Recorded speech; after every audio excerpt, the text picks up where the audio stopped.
Wait லாஸ்க்கு easiest method என்னென்னா, weight loss பண்ணணுன்னா என்ன மிஸ்டேக் பண்ணக்கூடாது அப்படின்னு பார்த்தீங்கன்னா, நம்ம 3 டீஸ்பூனுக்கு பதில் 6 இல்லை 9 டீஸ்பூன் எடுக்கிறோம். அதான் இப்படி வளர்ந்துட்டு போகிறோம். இப்படி வளர்கிறதுக்கு பதில் நான்வெஜிடேரியனில் தான் ப்ரோட்டீன் இருக்குது, வெஜிடேரியனில் ப்ரோட்டீன் இல்லைன்னு எல்லாம் தப்பாக நினச்சிக்கிறாங்க. ஒருத்தர் 160 சென்டிமீட்டர் இருக்காங்கன்னா அவங்க இருக்க வேண்டியது உடலை ஆரோக்கியமாக வச்சுக்கணும்னா இதை சாப்பிட்டா டைஜஷன் நல்லா ஆகும், நார் சத்து நல்லா கிடைக்கும், கான்ஸ்டிபேஷன் மலச்சிக்கல் வராது, இந்த கேஸ் ப்ராப்ளம்லாம் போயிடும். இதெல்லாம் ஆரோக்கியமாக வச்சுக்கும் உடம்பை. அடுத்தது தப்பு பண்ணுறது ஃபோனை காட்டிடுறாங்க. இந்த யூடியூப் அது பாருங்கள், இல்லை ஸ்க்ரீன் போட்டு 6 மாதம் எக்ஸ்க்ளூசிவ் பிரெஸ்ட் ஃபீடிங், தாய்ப்பால் மட்டுமே. சில பேர் பார்த்தீங்கன்னா 2 வயசு குழந்தை கூட மிக்சியில் அரைச்சி கொடுக்குறாங்க. தேவையே கிடையாது. குழந்தை தவிழ ஆரம்பித்தோடனே ஒரு 4 மாதம் 5 மாதம் ஆகுது. ஒரே ஒரு பிரச்சனை என்னென்னா, குக்கர் நீங்கள் வாங்கறச்சே ஒவ்வொரு மாதமும் 1 கோடிக்கும் அதிகமான பார்வையாளர்களை சென்று சேரும் ஹெல்த் குரு சேனலில் உங்கள் நிறுவனத்தை விளம்பரப்படுத்த 9342026012 என்ற எண்ணை தொடர்பு கொள்ளுங்கள். வணக்கம், வெல்கம் டு ஹெல்த் குரு. நான் உங்கள் முரளி. சரி, நம்ம கூட பார்த்தீங்கன்னா டயட்டிஷியன் தாரிணி இருக்காங்க. இன்னைக்கு இவங்க கிட்ட தான் பேச போகிறோம். வாங்க பேசலாம்.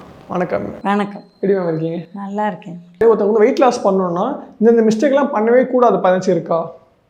வெயிட் லாஸ் பண்ணணுன்னா என்ன மிஸ்டேக் பண்ணக்கூடாது அப்படின்னு பார்த்தீங்கன்னா, கடும் பட்னி இருக்கேன் அப்படின்ட்டு காலை உணவு விட்டுருவாங்க.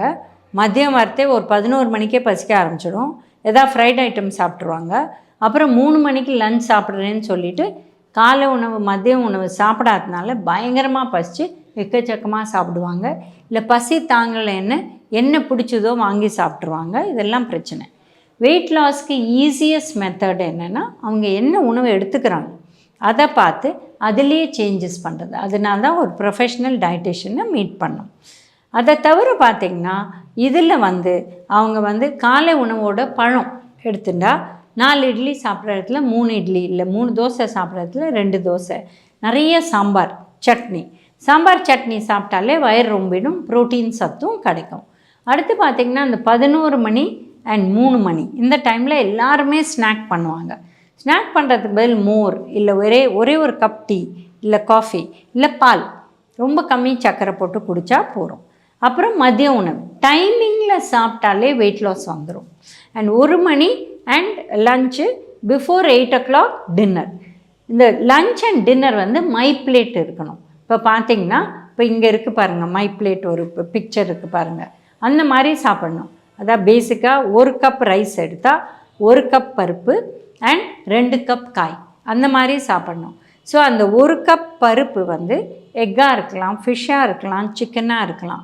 இதுதான் ஹெல்த்தி ப்ரோட்டீன் நான் வெஜிடேரியன் கிங்டமில். மற்றதெல்லாம் ரொம்ப கொழுப்பு சத்து. அந்த கொழுப்பு சத்து இருதயத்துக்கு நல்லது கிடையாது.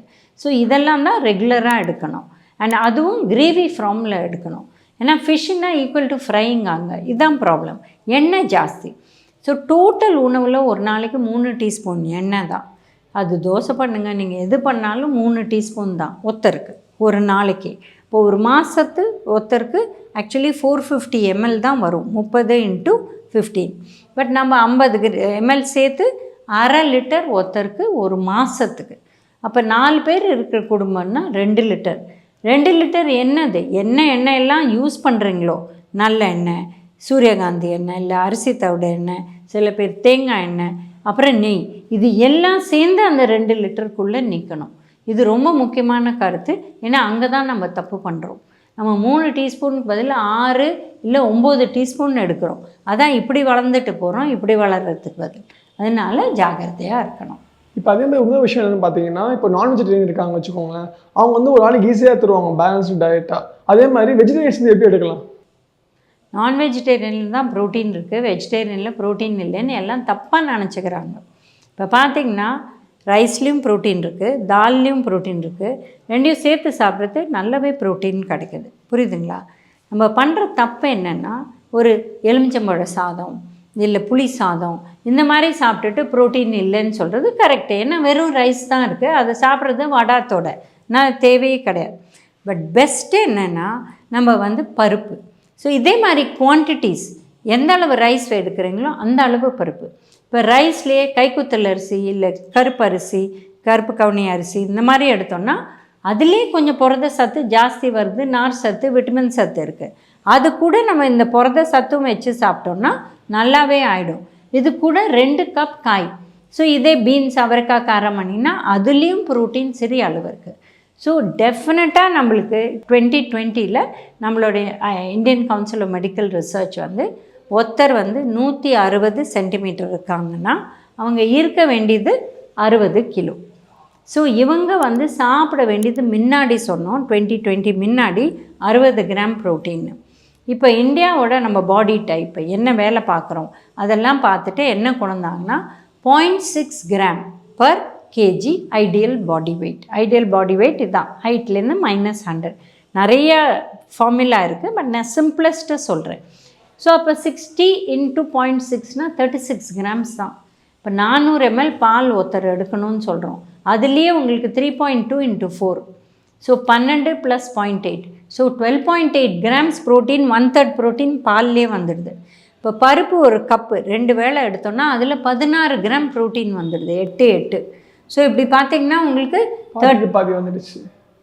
ஸோ அரிசியில் கொஞ்சம், தோசையில் உளுந்து இருக்குது, இட்லி சாம்பாரில் இருக்குது. ஸோ இந்த மாதிரி சாப்பிட்டுட்டு வந்தோம்னா டெஃபினட்டாக இருக்கும். நம்ம பண்ணுற தப்பு என்னென்னா வெறும் ரைஸு, நிறையா rice and no dal, no vegetable, நிறைய எண்ணெயை போட்டு சாப்பிட்றோம். இதுதான் ப்ராப்ளம். அப்புறம் வெஜிடேரியனில் ப்ரோட்டீனே இல்லைன்னா நம்ம என்ன பண்ண முடியும்? Okay ma'am. அதே மாதிரி பார்த்தீங்கன்னா இப்போ நம்ம வந்து குடலை வந்துருக்கலாம் மேம். குடலை வந்து ஆரோக்கியமாக வச்சுக்கணுன்னா எந்த மாதிரியான உணவுகள் எடுத்துக்கலாம்? குடலை ஆரோக்கியமாக வச்சுக்கணுன்னா வீட்டில் சமைச்ச உணவை எடுத்துக்கணும். வீட்டில் சமைச்ச உணவில் எண்ணெய் குறைவாக சமைச்சு நம்ம சொன்ன 3 டீஸ்பூனுக்குள்ளே பண்ணணும். காய் நிறைய பண்ணணும். 2 வேளையும் காய் எடுக்கணும். மதியம் காய், நைட்டு காய். எவ்வளோ காய்? இப்போ நீங்கள் 1 கப் ரைஸ் எடுக்கிறீங்கன்னா 2 கப் காய் எடுக்கணும். அந்த அளவு குவான்டிட்டி செய்யணும். அது வந்து 1 கப்பு வந்து சாலடாக கூட இருக்கலாம், வெள்ளரிக்காய், தக்காளி அந்த மாதிரி. இன்னொன்று வந்து பொரியல். இப்போ எல்லோரும் என்ன பண்ணுறாங்கன்னா கொஞ்சமாக ஒரு கீரை கட்டை பண்ணிவிட்டு நிறையா உருளைக்கிழங்கு எடுத்து வறுத்து வச்சு சாப்பிட்றாங்க. இல்லை சேனை, இல்லை வெண்டைக்காய், எல்லாமே எண்ணெய் எக்கச்சக்கமாக போட்டு ஒரு சிப்ஸ் மாதிரி பண்ணி சாப்பிட்றாங்க. கத்திரிக்காய், இது கூட நிறைய வந்து எண்ணெய் போட்டு செய்கிறாங்க. இங்கே தான் பிரச்சனை வருது. நம்ம பொரியலில் 1 டீஸ்பூன் எண்ணெய் போட்டு ஒரு குடும்பத்துக்கு 3/4 கிலோ காய் பண்ணால் தான் 2 வேளை கிடைக்கும். இந்த அளவு நாங்கள் சொல்கிற அளவு கிடைக்கும். இதை சாப்பிட்டா டைஜஷன் நல்லா ஆகும், நார் சத்து நல்லா கிடைக்கும், கான்ஸ்டிபேஷன், மலச்சிக்கல் வராது, இந்த கேஸ் ப்ராப்ளம்லாம் போயிடும். இதெல்லாம் ஆரோக்கியமாக வச்சுக்கும் உடம்ப. நம்ம என்ன பண்ணுறோன்னா வெளியிலேருந்து சாப்பிட்றோம். இப்போ வீட்டில் ஒரு இட்லி பண்ணால் 30 கேலரிஸ், வெளியில் அதே இட்லி சாப்பிட்டா 60 to 90 கேலரிஸ். செய்யும் முறை வேறு, சைஸ் வேறு. இப்போ நீங்களே ஒத்துப்பீங்க, வீட்டில் 3 இட்லி சாப்பிட்டா கூட 4 கூட செல்லனா சாப்பிட்டா கூட 11 மணிக்கு பசி எடுக்குது. இதே வெளியில் 2 இட்லி சாப்பிடுங்க, உங்களுக்கு பசியே எடுக்காது. ஏன்னா சைஸ் பெருசு, அதில் இருக்கிற கேலரி பெருசு. அடுத்து வெளியில் சாப்பிட்டா இட்லி மாத்திரம் சாப்பிடுவோமா? டெஃபினட்டாக வடை, ஏன்னா காம்போ வேறு கொடுக்குறாங்க. பொங்கல் சாப்பிட்டா வடை, இல்லைன்னா பூரி சாப்பிடுவோம், இல்லை மசாலா தோசை சாப்பிடுவோம், அது பாதி பாதி சாப்பிடுவோம்.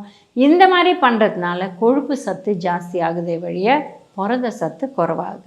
ஸோ நம்ம வீட்டில் செஞ்சு உணவை இந்த ப்ரொப்போர்ஷனில் சாப்பிட்டா நல்ல ப்ரோட்டீன் கிடைக்கும், கவலையே இல்லை.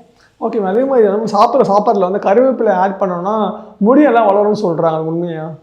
ரொம்ப நல்லது. கருவேப்பிலைங்கிறது அவ்வளோ நல்ல விஷயம். இதில் விட்டமின் ஏ இருக்குது. இதை தவிர அதில் நார் சத்து இருக்குது. ஸோ இதில் வந்து இருக்கிறது வந்து பேசிக்காக முடி வளர்கிறத விட அந்த பிளாக்னஸ்க்கு கருவேப்பிலை எண்ணெய் காய்ச்சி கருவேப்பிலையை அரைச்சி அதை வந்து எண்ணெயில் ஊற வச்சுடுவாங்க. தேங்காய் எண்ணெய் தேய்ச்சிக்கிறீங்களோ நல்லெண்ணெய் எது தேய்ச்சிக்கிறீங்க, 2 days ஊற வச்சுட்டு அந்த விழுதோடு காய்ச்சுவாங்க. அப்புறம் வடிகட்டி யூஸ் பண்ணுவாங்க. இந்த கருவேப்பிலை எண்ணெய் அவ்வளோ நல்லது. ஸோ இந்த மாதிரி கருவேப்பிலையை எடுத்து தூக்கி போடக்கூடாது, எடுத்து கடித்து சாப்பிட்ணும். இல்லை சாப்பிடலை அப்படின்னா அரைச்சி போட்டுடுங்க. சட்னியில் எப்படி அரைச்சி போட்டோம் அந்த மாதிரி அரைச்சி சாம்பாரில் போட்டுருங்க, அரைச்சி பொரியலில் போட்டுருங்க. இப்போ எல்லார் வயிற்றுக்குள்ளேயுமே போயிடும். கால்சியம் சத்து, அயர்ன் சத்து, இதில் விட்டமின் ஏ சத்து எல்லாமே இருக்குது, நார் சத்து அவ்வளோ நல்லது. இதை டெஃபினட்டாக சாப்பிடலாம். இப்போ குழந்தைங்களுக்கு சோறு ஊட்டும்போது பார்த்தீங்கன்னா அங்கே பாரு இங்கே பாரு அப்படி காமிச்சு ரொம்ப டைம் எடுத்து சோறு ஊட்டுவாங்க. அதுமாதிரி குழந்தைங்களுக்கு வந்து ரொம்ப நேரம் டைம் காமிச்சு சோறு ஊட்டலாமா? இப்போ பார்த்திங்கன்னா குழந்தைங்க வந்து ஒரு 6 மாதம் வரலும் எக்ஸ்க்ளூசிவ் பிரெஸ்ட் மில்க், தாய்ப்பால் மட்டுமே. அதுக்கப்புறம் தான் உணவு கொடுக்க ஆரம்பிப்போம். கேழ்வரகு கஞ்சி முதல்ல தண்ணியாக கொடுப்போம், அப்புறம் கெட்டியாக கொடுப்போம், அப்புறம் கேரட்டு ஆப்பிள் இந்த மாதிரி கொடுத்துட்டு வருவோம். ஒரு ஸ்டேஜில் அந்த குழந்தைய மடியில் வச்சுருந்தா கூட அது வந்து தலை 3 மாதத்துக்கு அப்புறம் நல்லா தலை நின்றுடும். ஸோ நம்ம 6 மாதத்துக்கு அப்புறம் தான் கொடுக்குறோம். ஸோ நல்ல தாராளமாக இப்படி வச்சுட்டு நம்ம உணவு வந்து கொடுக்கலாம். ஸோ 10 மினிட்ஸ்க்குள்ளே இல்லை மேக்ஸிமம் 15 நிமிஷத்துக்குள்ளே என்ன அந்த குழந்தை சாப்பிட்றதோ போகும். அதுக்கு மேலே நீங்கள் வந்து ஃபோர்ஸ் பண்ணி நீங்கள் வச்சது பூரா அது சாப்பிட்ணுன்னு அவசியமே கிடையாது. ஏன்னா அந்த குழந்தை வந்து உக்காந்த உடனே நீங்கள் ஒரு தட்டு வச்சு அதில் சின்ன சின்னதாக கேரட் இல்லை வந்து பீன்ஸு இல்லை வந்து பூஷ்ணிக்காய் இல்லை வந்து இந்த மாதிரி பருப்பு சாதம் இதை வந்து ஒரு சின்ன உருண்டையாக வச்சுட்டிங்கன்னா இந்த குழந்தை தானே எடுத்து சாப்பிட ஆரம்பிச்சிடும். அதுவும் சாப்பிட்டும் நீங்களும் கொஞ்சம் நடுவில் ஊட்டி விடலாம் அந்த முதல் ஸ்டேஜில். ஸோ எதுவாக இருந்தாலும் 10 to 15 மினிட்ஸ், அதுக்கப்புறம் தேவையே கிடையாது.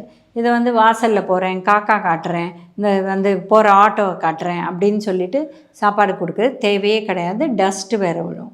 அடுத்தது வந்து தப்பு பண்ணுறது வந்து ஃபோனை காட்டிடுறாங்க. இந்த யூடியூப் அது பாருங்கள், இல்லை ஸ்க்ரீன் போட்டு டிவி போட்டுறாங்க. இது எதுவுமே பண்ண வேண்டாம். குழந்தை வந்து டேபிளில் உட்காந்து நீங்கள் வேணால் கதை வேணால் சொல்லுங்கள், அந்த குழந்தை கேட்டுகிட்டே சாப்பிட்டுட்டோம். 10-15 நிமிஷத்தில் ஆஃப், அதோட முடிஞ்சுது. அது பசிதுன்னா திருப்பி கேட்க போகுது. இன்னொரு 2-3 ஹவர்ஸ் கழித்து எப்படியுமே சாப்பிட போகுது. அந்த டைமில் நம்ம மேக்கப் பண்ணலாம். ஸோ அதனால் இது முக்கியமான கருத்து. 1 ஹவர் ஊட்டினேன், 2 ஹவர் ஊட்டினேன், எனக்கு டயர்டாக போயிடுச்சு, எனக்கு சாப்பிடவே டைம் இல்லை, இதெல்லாம் நிறைய பேர் சொல்கிறாங்க இப்போது. இதெல்லாம் தேவையே கிடையாது. ஓகே, அதே மாதிரி குழந்தைங்களுக்கு எந்த மாதிரி உணவுகளை நம்ம கொடுக்கணும்? 6 மாதம் எக்ஸ்க்ளூசிவ் பிரெஸ்ட் ஃபீடிங், தாய்ப்பால் மட்டுமே. அதுக்கப்புறம் ஒரு உணவாக ஆரம்பிக்கணும். முதல்ல கேழ்வரகு கஞ்சி, இதை வந்து கேழ்வரகை ஊற வச்சு ஓவர் நைட் ஊற வைக்கணும். அப்புறம் அந்த அது நல்லா அரைச்சிடணும், இந்த மாதிரி இட்லி தோசை மாவு மாதிரி. அப்புறம் வடிகட்டணும். வடிகட்டி அந்த மேல் தோலி வந்துடும். கீழே இருக்கிறத நிற்க வச்சுட்டிங்கன்னா தண்ணி மேலேயும் கீழே கேழ்வரகு மாவும் ஆகிடும். இந்த தண்ணியை எடுத்துகிட்டு இந்த மாவை வந்து ஒரு தின் புடவை இல்லை வேஷ்டி துணி அந்த மாதிரி மெல்லிசாக இருக்கிற துணியில் போட்டு காய வச்சுருங்க. காய வச்சா இந்த வெய்ய காலத்தில் 3 நாளில் வெள்ளையாக வந்துடும். இதை எடுத்து பவுடர் பண்ணி வச்சிடலாம்.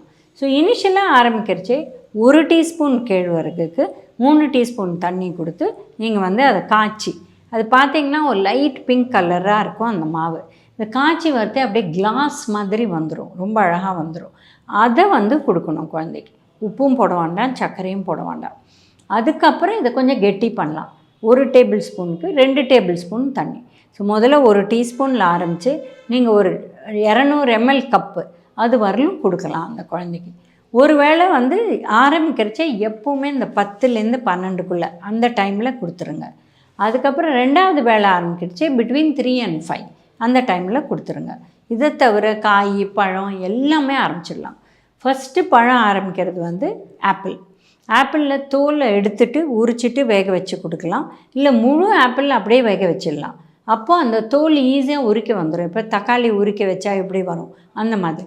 அப்புறம் இதை வந்து கையில் நல்லா மசிச்சு கொடுக்கலாம், இல்லை மிக்சியில் அரைச்சி கொடுக்கலாம். இனிஷியல் ஒரு 1.5 மாதத்துக்கு. அது லைஃப் லாங் மிக்ஸி கிடையாது. சில பேர் பார்த்திங்கன்னா 2 வயசு குழந்தை கூட மிக்சியில் அரைச்சி கொடுக்குறாங்க. தேவையே கிடையாது. பல்லெல்லாம் வந்தவுடனே நல்லாவே அந்த குழந்தை சாப்பிட முடியும். பல் இல்லாத போது கூட நல்லாவே சாப்பிடும். ஒரு 1 மாத காலம்தான் மிக்ஸி, அதுக்கப்புறம் தேவையே கிடையாது. முன்ன காலத்தில் மிக்ஸியே கிடையாது, கையில் தான் பண்ணி கொடுப்பாங்க. அப்புறம் வாழைப்பழம் ஆரம்பிக்கலாம். இது 2ம் ஏன் மெயினாக ஆரம்பிக்கணும்னா, குழந்தை தவிழ ஆரம்பித்தோடனே ஒரு 4 மாதம் 5 மாதம் ஆனோடனே என்ன கையில் கிடைக்குதோ வாயில் போட்டுக்கணும். அப்போ கிருமிகள் வரும், அப்போ டைரியா வரக்கூடிய வாய்ப்பு இருக்குது. ஸோ டைரியா வரைச்சி தாய்ப்பால் டெஃபினட்டாக கொடுக்கலாம். இந்த ஆப்பிள் பழமும் பனானாவும் தாராளமாக கொடுக்கலாம், ஒன்றும் பிரச்சனை இல்லை. அதுக்கப்புறம் பூசணிக்காய், சொரைக்காய், புடலங்காய் இதெல்லாம் வேக வச்சு கொடுக்கலாம். அப்புறம் அதுக்குள்ளே 8 மாதம் ஆகிடும். பீன்ஸ், அவரைக்காய், காராமணி இதெல்லாம் கொடுக்கலாம். 1 வயசு ஆயிடுச்சுன்னா அந்த குழந்தை பெரியவங்க சாப்பிட்ற எல்லா உணவுமே சாப்பிட்லாம். ஆனால் காரம் கம்மியாக, எண்ணெய் கம்மியாக கொடுக்கணும், அவ்வளோதான். கடலை மாவு அந்த அளவு வேண்டாம், ஏன்னா டைஜஸ்ட் ஆகாது. இல்லை நம்ம என்ன உணவு பண்ணுறோமோ அதே அந்த குழந்தை சாப்பிட்லாம். ஓகே, அதே நிறைய பேர் பார்த்தீங்கன்னா வந்து குக்கரில் வந்து சாதம் வடிப்பாங்க. அது மாதிரி குக்கரில் சாப்பிட நல்லதா? தப்பே இல்லை. இதில் ஒரே ஒரு பிரச்சனை என்னென்னா, குக்கர் நீங்கள் வாங்குறச்சே ஒரு இன்ஸ்ட்ரக்ஷன் கொடுப்பான். நீங்கள் வந்து ரைஸ்னால் 5 மினிட்ஸ் வச்சா போகிறோம், தால்னா 7 மினிட்ஸ் வச்சா போகிறோம். இதை என்ன பண்ணிடுறாங்கன்னா, குக்கரில் வச்சுட்டு அது விசில் ஓடுது, இவங்க அப்புறம் மெதுவாக வந்து அரைக்கிறாங்க. அந்த மாதிரி பண்ண வேண்டாம், ஏன்னா ஓவர் குக் ஆகிடுது. ஸோ எந்த வைக்கிறீங்களோ அந்த அளவு அது வந்து ஃபஸ்ட் விசில்லேருந்து 5 மினிட்ஸ் இல்லை 7 மினிட்ஸில் அணைச்சிடலாம். அது போதும். ஏன்னா இது வந்து கரெக்டாக உங்களுக்கு பதமும் வரும் அண்ட் நியூட்ரியன்ஸும் கரெக்டாக இருக்கும். ஓவர் குக் பண்ணால் ப்ரெஷரில் குக் பண்ணுறதுனால நியூட்ரியன்ஸும் கம்மியாயிடும். அதாவது வெயிட் லாஸ் பண்ணும்போது என்ன மிஸ்டேக்லாம் பண்ணக்கூடாது, குழந்தைங்களுக்கு என்ன உணவுகளுக்கு கொடுக்கணும், முக்கியமாக வந்து குடலை ஆரோக்கியம் வச்சுக்க என்னெல்லாம் பண்ணணும், அதை பற்றி இன்ஃபர்மேஷன் பகிர்ந்துக்கிட்டீங்க. உங்கள் நேரத்தை ஒதுக்குனதுக்கு மிக்க நன்றி மேம். தேங்க்யூ. ஒவ்வொரு மாதமும் 1 கோடிக்கும் அதிகமான பார்வையாளர்களை சென்று சேரும் ஹெல்த் குரு சேனலில் உங்கள் நிறுவனத்தை விளம்பரப்படுத்த 9342302612 என்ற எண்ணை தொடர்பு கொள்ளுங்கள்.